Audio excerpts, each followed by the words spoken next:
जय यीशु। प्रभु यीशु के अति सामर्थ्यवान नाम पर और एक बार आप सभी लोगों को फादर प्यार से अभिवादन करते हैं। बाइबल तीर्थ यात्रा के 291वां दिन में स्वागत करते हैं।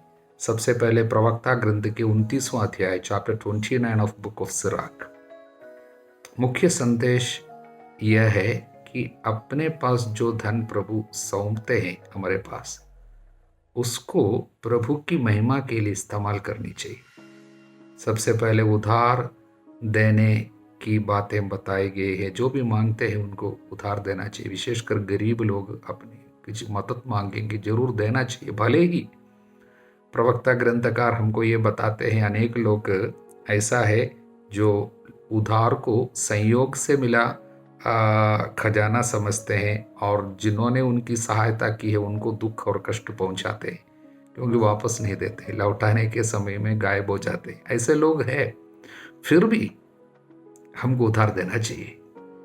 ये बात स्तोत्र ग्रंथकार इसलिए कहते हैं क्योंकि वचन 13, अपने धन का त्याग भाई और मित्र के लिए कर दो और जमीन के नीचे उसमें जंग ना लगने दो। हालेलुया। ये कारण है। वचन 13, 14वां वचन भी बहुत अच्छा है। सर्वोच्च प्रभु की आज्ञा के अनुसार अपने धन का उपयोग करो, तुम सोने की अपेक्षा उससे अधिक लाभ उठाओगे। आगे भिक्षादान के बारे में भी बहुत सुंदर बात बताए हैं इस अध्याय में।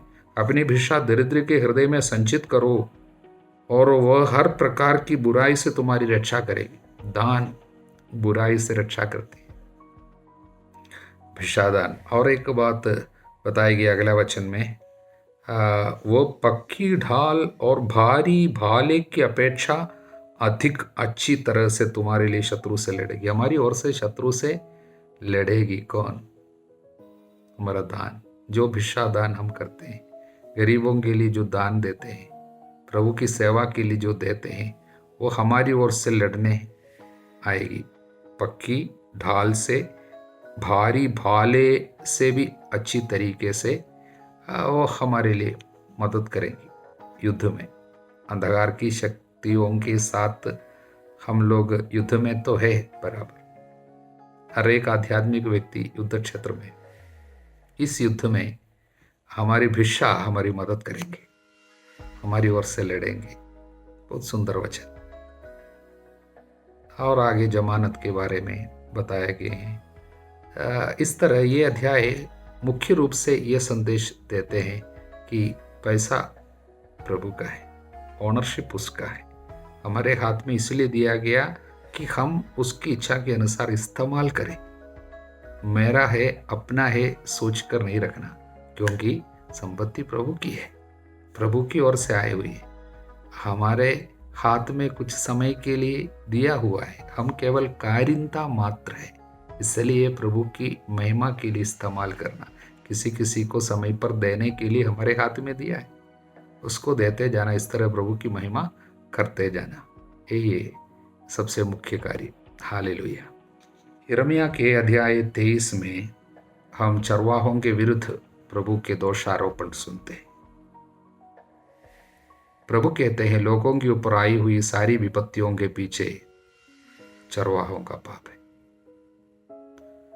यिर्मयाह के समय में लोगों की हालत बहुत बुरी हो चुकी थी।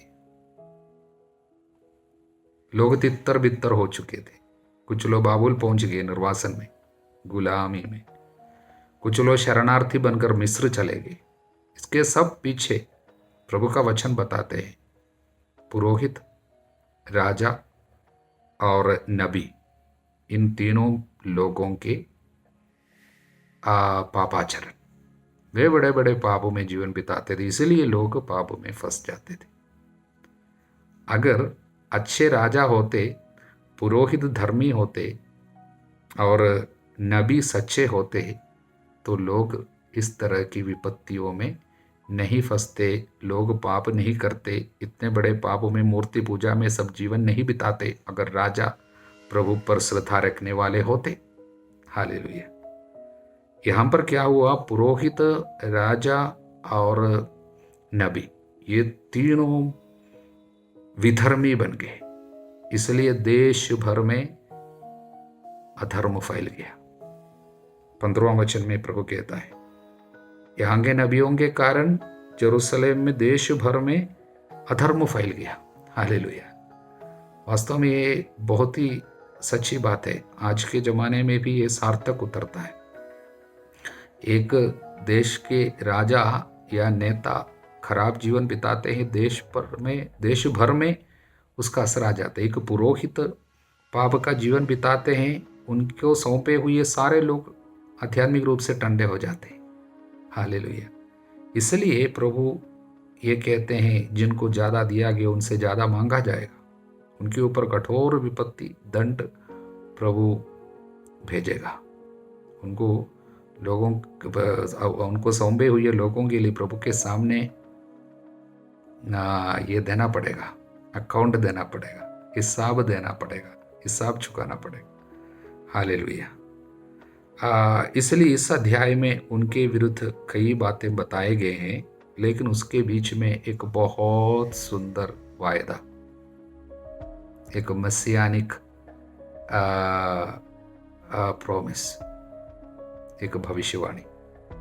5वां वचन से प्रभु ये कहता है, वे दिन आ रहे हैं जब मैं दाऊद के लिए एक न्यायी वंशज उत्पन्न करूंगा। वो राजा बनकर बुद्धिमानी से शासन करेगा, अपने देश में न्याय और धार्मिकता स्थापित करेगा। उसके राज्यकाल में यूदा का उद्धार होगा, इस्राएल सुरक्षित रहेगा। उसका ये नाम रखा जाएगा, प्रभु ही हमारी धार्मिकता है। प्रभु ही हमारी धार्मिकता है। वास्तव में मसीहा दाऊद के वंश में उत्पन्न होगा, ये भविष्यवाणी पहले भी किया गया है। सबसे पहले सामुएल के दूसरे ग्रंथ में 7वां अध्याय वचन 5 से 16 तक बहुत सुंदर भविष्यवाणी हमने सुनी थी। यहाँ पर नबी के द्वारा उसी भविष्यवाणी की उस वायदा की पुष्टिकरण है। मसीहा दाऊद के खानदान में आएगा और उसका क्या नाम रखा जाएगा? प्रभु ही हमारी धार्मिकता है। The lord is our righteousness. वास्तव में यह भविष्यवाणी पौलुस के मन में रही होगी जब उसने कहा, कुरिन्थियों के पहला पत्र अध्याय 1 वचन 30 में, ईश्वर ने मसीह को हमारा ज्ञान और धार्मिकता बना दिया है। ईश्वर ने मसीह को हमारा धार्मिकता बना दिया है। हालेलुया। दूसरे पत्र अध्याय 5 वचन 21 में भी इसकी ओर इंगित करने वाला वचन हमें देखने को मिलता है। हालेलुया। तो इस अध्याय में प्रभु ये वायदा करते हैं, भले ही चरवाहे लोगों के लिए विपत्ति का कारण बना, मैं एक ऐसे चरवाहा जरूर दूंगा जिसके द्वारा लोगों का उद्धार होवे। प्रभु को धन्यवाद। 24वां अध्याय में हम देखते हैं प्रभु नबी को एक दृश्य दिखाता है। दृश्य इस प्रकार है, प्रभु के मंदिर के सामने अंजीरों से भरी 2 टोकरियां रखी थी। एक टोकरी में उत्तम अंजीर थे, जैसे पहले पक्के अंजीर होते हैं। दूसरी टोकरी में एकदम खराब अंजीर। हालेलुया। प्रभु ने पूछा, क्या देख रहे हो यिर्मयाह? उसने कहा, अंजीर देख रहा हूं, 2 टोकरी है। तो प्रभु ने उसका अर्थ बताया। प्रभु कहते हैं, इन अच्छे अंजीरों की तरह ही मैं यूदा से निर्वासित लोगों पर दया दृष्टि रखूंगा। हालेलुया। लेकिन जैसा व्यवहार उन खराब अंजीरों के साथ किया जाता है, जो इतने खराब है कि खाए नहीं जा सकते हैं, वैसा ही व्यवहार में यूदा के राजा सिदकिय्याह, उसके पदाधिकारियों, यरूशलेम के बचे हुए लोगों के साथ करूंगा जो इस देश में रह गए, और उन लोगों के साथ जो मिस्र में बस गए। मतलब क्या है? जो लोग अभी दुख भोग रहे हैं, कष्ट में हैं, पीड़ा में हैं, जिनके बारे में बाकी लोग कहते हैं उन लोग सबसे ज्यादा पापी थे, इसलिए उनके ऊपर विपत्ति आई, हम लोग बच गए, हम लोगों को गुलाम बनाकर लेकर नहीं गया, हम यहाँ पर यरूशलेम में रह गए, ऐसे कुछ लोग थे। हालेलुया। प्रभु कहते हैं, जो लोग दुख में हैं, जो लोग पीड़ा में हैं, जो लोग निर्वासन में चले गए, उन लोगों के साथ में ऐसा व्यवहार करूंगा जैसे अच्छे अंजीरों की तरह उनके साथ की जा सकती है, लेकिन खराब अंजीरों के साथ जिस तरह का व्यवहार होगा, ऐसा व्यवहार मैं इन लोगों के साथ करूँगा जो घमंड में है, अभी भी पाप की हालत में है, जिनके ऊपर विपत्ति नहीं आई है, उनके ऊपर जरूर बड़ी विपत्ति आएगी। लेकिन जो लोग विपत्ति में चले गए उनके साथ मैं अच्छा व्यवहार करूँगा, मैं उन्हें लौटा लाऊंगा, उन्हें संभालूंगा, उनके ऊपर मेरी दृष्टि बनी रहेगी। इसका मतलब क्या है? जीवन में जब दुख आते हैं, पीड़ा आते हैं, उस समय ये नहीं सोचना कि हमारे ऊपर प्रभु का सबसे बड़ा दंड पड़ा हुआ है, दंड आई हुई है, यह नहीं सोचना। हालेलुया। प्रभु शायद हम पर अप्रसन्न है, प्रसन्न नहीं है, यह नहीं सोचना। दुख हमारे कल्याण के लिए है। इसलिए इजरायलियों के ऊपर, यूदा के ऊपर आई हुई विपत्ति को प्रभु भलाई में बदल रहे हैं, क्योंकि वो दुख उनके लिए कल्याण बन गया। कारण क्या है? वे पछतावा किया, अपने को विनम्र बनाया। दुनिया की दृष्टि में जब उनके ऊपर इतनी बड़ी विपत्ति आई, प्रभु उसको बड़ी भलाई में बदले। कारण क्या है? वे पाप से रिश्ता तोड़ दिया, विनम्र बनाया, प्रार्थना करना सीखा, प्रभु का नाम पुकारना सीखा। तब प्रभु कहते हैं मैं उन्हें संभालूंगा, उन्हें लौटा लाऊंगा। लेकिन जो लोग यहाँ पर रह गए, यानी यरूशलेम में रह गए, निर्वासन में नहीं चले गए, उनके ऊपर दंड आएंगे, क्योंकि उन लोग दुख में, दुख की भट्टी में शुद्ध नहीं किया गया, शुद्धिकरण नहीं हुआ। हालेलुया। इसलिए हमको याद आते हैं कुरिन्थियों के दूसरा पत्र के अध्याय 7 वचन 10, जो दुख ईश्वर की इच्छा अनुसार स्वीकार किया जाता है उससे कल्याणकारी हृदय परिवर्तन होता है, खेद का प्रश्न ही नहीं उठता, मुक्ति का कारण बन जाता है। इसलिए दुख भोगते वक्त हम सभी लोगों को याद आनी चाहिए कि अच्छे अंजीरों के साथ व्यवहार प्रभु हमारे साथ व्यवहार करना चाहता है, जैसे अच्छे अंजीर है। हालेलुया। इसलिए दुख, थोड़ी सी दुख को भी बेकार जाने नहीं देना, सब कुछ प्रभु की सेवा में लगाना, निराश नहीं होना, प्रभु के खिलाफ नहीं बोलना, बल्कि अपने को विनम्र बनाना, प्रभु का नाम लेना, पछतावा करना और धर्माचरण करना। तब जाके दुख पूरा आशीष में, आनंद में और मुक्ति में बदल जाएगी। ये बड़े सुंदर संदेश 24 अध्याय में प्रभु हमको देते हैं। मार्कुस के सुसमाचार के अध्याय 3, सबसे पहले सूखे हाथ वाले को प्रभु चंगा करते हैं।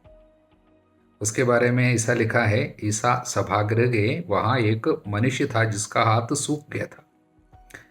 वे इस बात की ताक में थे कि ईसा कहीं विश्राम के दिन उसे चंगा करे, और वे उन पर दोष लगाए। कुछ लोग ऐसे आए, हमेशा दोष लगाने की ताक में रहता है। उसके कारण क्या है? अंदर ईर्ष्या है। जब ईर्ष्या है तो दोष लगाना ऑटोमेटिकली निकल के आएगा एक व्यक्ति से, क्योंकि अंतरतम में यदि ईर्ष्या है तो आप दूसरों पर दोष जरूर लगाएंगे। हालेलुया।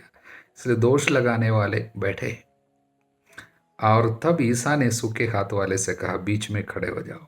प्रभु उनके विचार को जानते थे, लोगों के मन में क्या है, उनको खड़ा कर दिया। तब ईसा ने उनसे पूछा, खड़े हुए व्यक्ति से नहीं, बाकी जो दोष लगाने वाले, विश्राम के दिन भलाई करना उचित है या बुराई, जान बचाना या मार डालना? वे मौन रहे। हालेलुया। उनके हृदय की कठोरता देखकर ईसा को दुख हुआ, वो उन पर क्रोध भरी दृष्टि दौड़ाया। दुख के कारण, क्योंकि अभी भी पश्चाताप नहीं करता, ईर्ष्या, जलन, इसलिए दोष लगाने के लिए बैठे। प्रभु उसको चंगा किया, अपना हाथ बढ़ाओ, बोला, चंगा किया। इसके द्वारा प्रभु क्या संदेश देना चाहते हैं? एक मनुष्य की सेवा करने के लिए, भलाई करने के लिए, किसी के लिए चंगाई का कारण बनने के लिए कोई भी नियम, बाधा नहीं होनी चाहिए। हालेलुया। क्योंकि प्रभु विश्राम दिवस का भी स्वामी है। इसलिए भलाई करने के लिए हमें उत्सुक रहना चाहिए, हमेशा, हर दिन, हर पल। मानवता को प्रभु हमेशा आगे रखता है। एक मनुष्य की भलाई करने के लिए प्रभु हमेशा तत्पर रहा, रात दिन। इसलिए प्रभु वो कार्य हमसे भी चाहते हैं। इन नन्हों में किसी के लिए जो कुछ भी किया, मेरे लिए ही किया। इसलिए एक उपवास के एक विश्राम दिवस के दिन में प्रभु की सेवा ही है दूसरों की सेवा। हालेलुया। उसके बाद प्रभु अनेक लोगों को चंगा करते हैं और अशुद्ध आत्मा ईसा को देखते ही दंडवत करते और चिल्लाते थे। क्या करते थे? दंडवत करते थे पहले अशुद्ध आत्मा, और क्या बोलते थे? आप ईश्वर के पुत्र है, आप ईश्वर के पुत्र है। पेतरुस भी बोला था, लेकिन यहां पर दुष्ट आत्मा भी बोलते हैं और वे दंडवत भी करते हैं। ये क्या है? इसको कैसे समझेंगे? संत अगस्तिन हमारी मदद करते हैं। संत अगस्तिन कहते हैं, देखो दुष्ट आत्माएं विश्वास करते हैं, इसलिए तो वो बोलते हैं आप ईश्वर के पुत्र है। उसके अधिकार के सामने वे, यीशु के अधिकार के सामने वे डरते हैं, कांपते हैं, जैसा कि संत याकूब हमको बोलते हैं। इसलिए वे दंडवत करते हैं। किंतु ये विश्वास प्रेम से प्रेरित नहीं है। हालेलुया। डर के कारण। हालेलुया। उसमें विश्वास है लेकिन प्यार नहीं।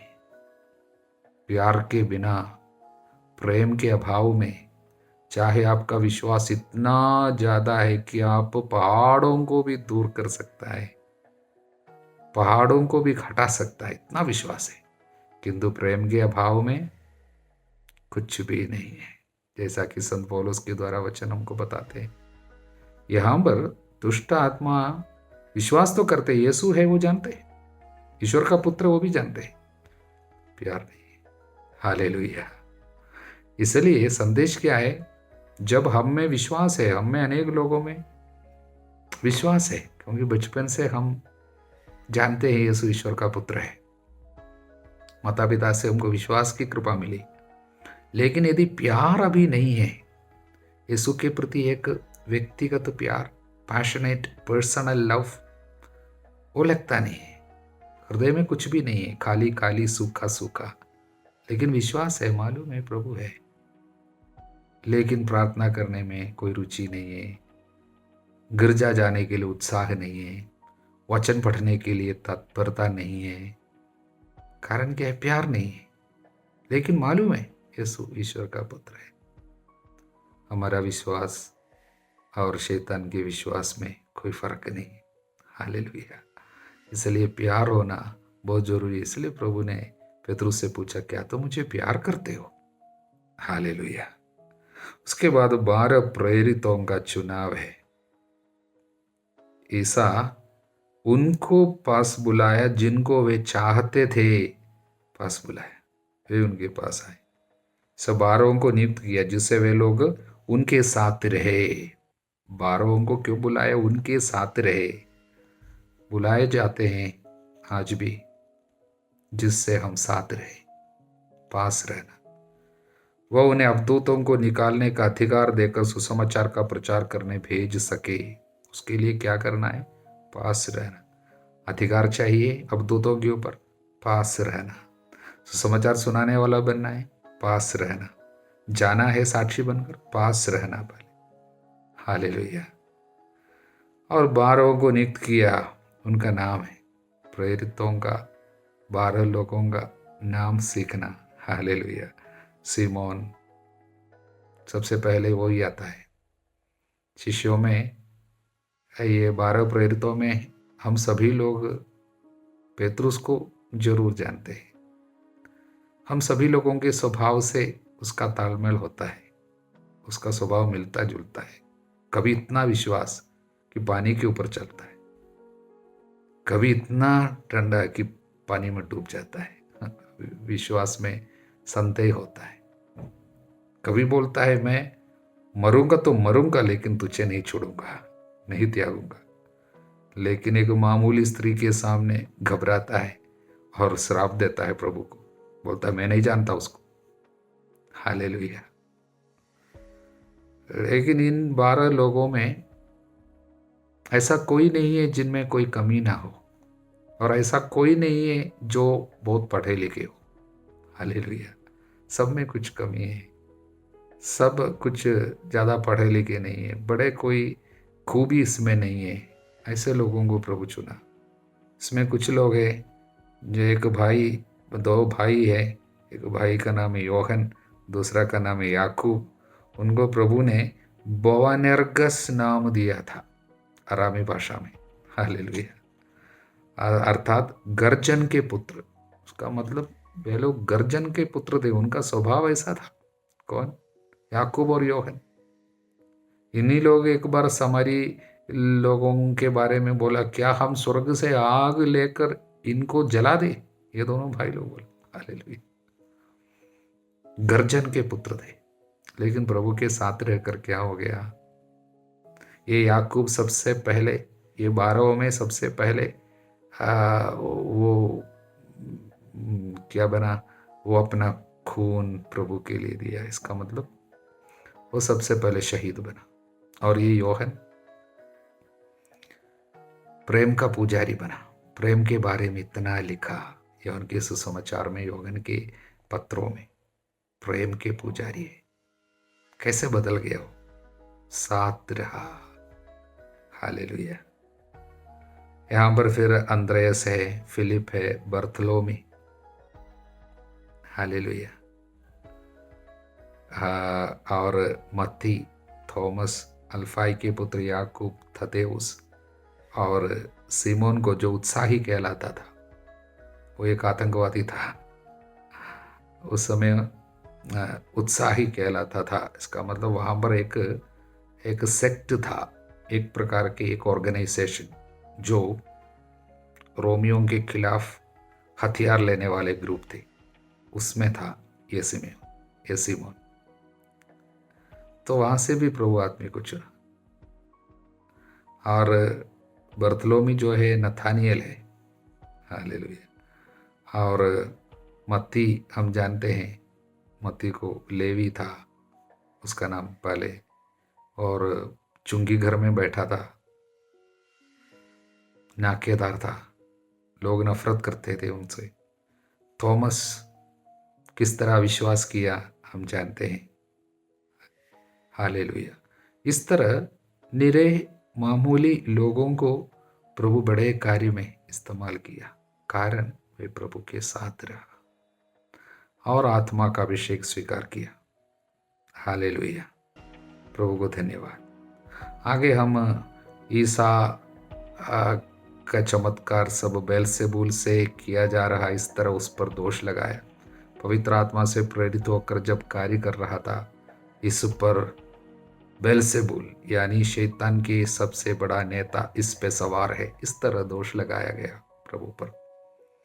और पवित्र आत्मा के विरुद्ध पाप के बारे में प्रभु ने सिखाया।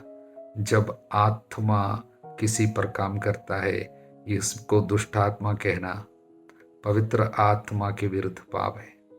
इसलिए हमें प्रभु की सेवा करने वाले किसी पर दोष नहीं लगाना चाहिए। और आपको शक है ये कौन कार्य करता है, ये कैसा कार्य है, आपको नहीं पता, तो दोष नहीं लगाना चाहिए किसी पर। शायद पवित्र आत्मा कुछ कार्य करते हैं, हमको पता नहीं है कि ये पवित्र आत्मा कर रहे हैं। यदि हम उसके खिलाफ कुछ बोलेंगे, पवित्र आत्मा पर लग जाता है। इसलिए हमें सावधान रहना है। हालेलुया। और ईसा के यथार्थ संबंधी, ईसा ने पूछा कौन है? ईसा ने उत्तर दिया, कौन है मेरी माता, कौन है मेरे भाई? चारों ओर बैठे हुए लोगों पर दृष्टि दौड़ाई और कहा, यह है मेरी माता और मेरे भाई, जो ईश्वर की इच्छा पूरी करता है, वही है मेरा भाई, मेरी बहन और मेरी माता। हालेलुया। माँ के तिरस्कार नहीं कर रहा था, माँ की निंदा नहीं कर रहा था, बल्कि पिता की इच्छा पूरी करना कितना बड़ी बात है, कितनी बड़ी बात है, वो समझा रहा था। हालेलुया। और ईश्वर की सेवा वो कर रहा था। यीशु उस समय ईश्वर का वचन दे रहा था, और परिवार के लोगों के लिए ईश्वर का वचन छोड़ना, वचन सुनने वाले लोगों को छोड़कर बाहर जाना, प्रभु ने चाहा। इसका मतलब प्रभु के कार्य को पहला स्थान, घर वाले प्रभु के कार्य में बाधा कभी नहीं बनने देना। इसलिए प्रभु ने कहा अपने माता पिता को सब मेरे कारण जो त्याग नहीं सकता वो मेरा शिष्य नहीं हो सकता। इसलिए प्रभु के कार्य को पहला स्थान, प्रभु की इच्छा पूरी करना मेरा भोजन है, यीशु ने कहा। उसके लिए सबसे पहली बात ईश्वर की इच्छा, पिता की इच्छा। हमारे लिए भी ऐसा होना चाहिए। हालेलुया। हमारे प्रभु यीशु मसीह की कृपा, ईश्वर का प्रेम और पवित्र आत्मा का साहचर्य अब सभी लोगों के साथ बनी रहे, अब सदा सर्वदा अनंत काल तक। आमीन।